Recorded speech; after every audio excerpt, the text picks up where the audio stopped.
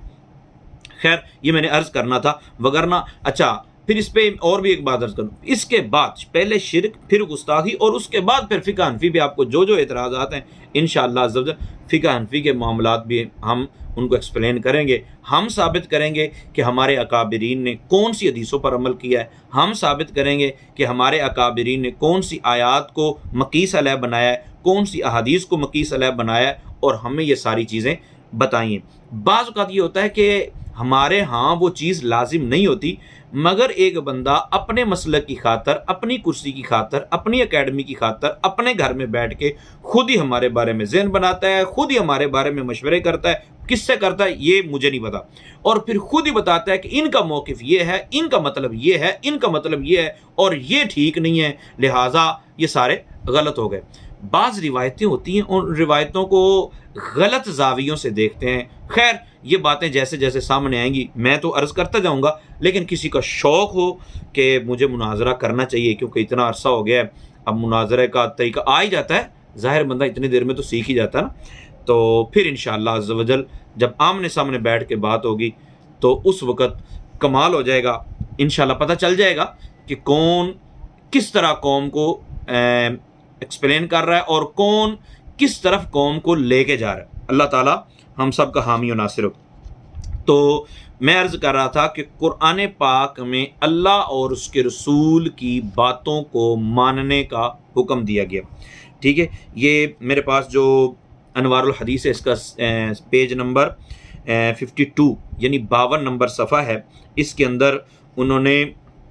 کم و بیش 11 آیات لکھی ہیں جن آیات کے مطابق یہ ہے کہ اللہ تعالیٰ کے حکم کے ساتھ ساتھ نبی پاک صلی اللہ تعالیٰ علیہ وسلم کی بات کو ماننا بھی ضروری ہے. تو ہمارے وہ بھائی جو حدیثوں کا انکار کرتے ہیں، حدیثوں کو چھوڑ دیتے ہیں غلط فہمی میں مبتلا ہو کر، تو ان کو یہ ذہن میں بٹھا لینی چاہیے بات کہ اللہ کے نبی کے جو طریقے ہیں وہ حدیثوں سے ہی ملیں گے، بلکہ قرآن پاک کی آیات کی تفسیر بھی ہمیں اکثر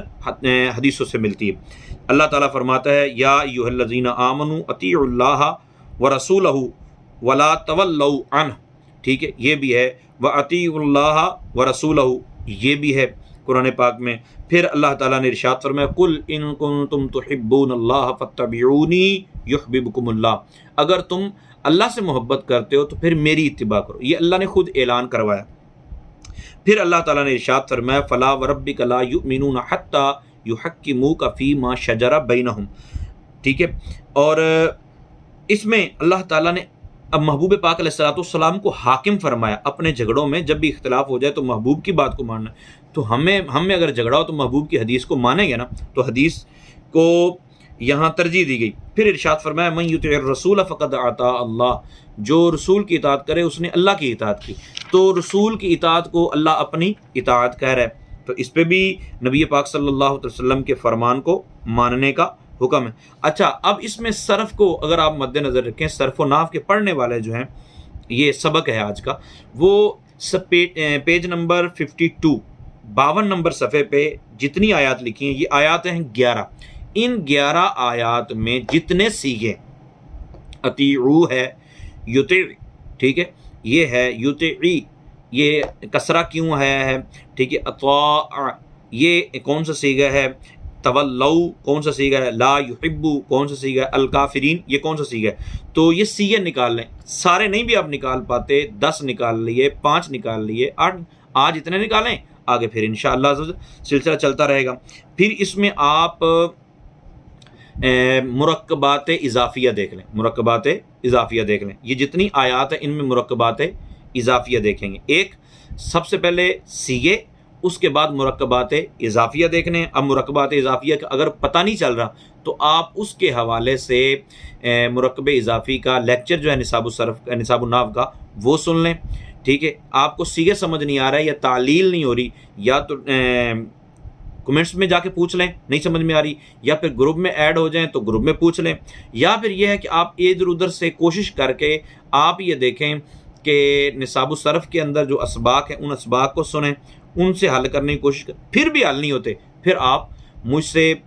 براہ راست مطلب گروپ میں بھی پوچھ سکتے ہیں. گروپ کے اندر دیگر جو احباب شامل ہوں گے ان سے بھی پوچھا جا سکتا ہے. تو انشاءاللہ صرف اور نحو ساتھ ساتھ چلتی رہے گی. ایک ہو گیا سیغے صرف کے اعتبار سے، نحو کے اعتبار سے مرکبات اضافیہ. صرف مرکبات اضافیہ یہ نکالنا ہے، مرکب اضافی کا سبق اچھے طریقے سے یاد کرنا ہے اور باقی سارے اس میں سے حل کر 2 3 4 5 جتنے بھی نکلیں آپ نے نکال لینے. ٹھیک ہے، اللہ تعالیٰ کی بارگاہ میں دعا ہے اللہ تعالیٰ ہم سب کو رسول پاک صلی اللہ تعالیٰ علیہ وسلم کے فرامین کو اپنے سینے میں بسانے اور پھر ان کو آگے پہنچانے کی توفیق عطا فرمائے، اور اللہ تعالیٰ ہمیں علم نافع عطا فرمائے اور پھر ہمیں علم نافع آگے پہنچانے کی بھی توفیق عطا فرمائے. آمین بجاہ النبی الامین صلی اللہ علیہ وسلم.